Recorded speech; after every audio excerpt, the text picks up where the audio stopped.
я снимаю видео у себя дома. И как вам сказать-то? Сегодня я уезжаю на шашлык. Ну, на озеро, как в прошлый раз. Я сниму там видео. И будет вообще улет. Будем есть. А еще со мной поедет мой друг Матвей. У него есть собачка Веня. Простите, у меня горло болит.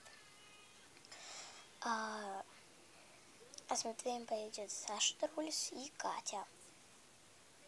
А со мной сегодня поедет еще Максим, Лева, мама и Дима. Все, то есть дома никого не будет. Поэтому я там сниму видео. А пока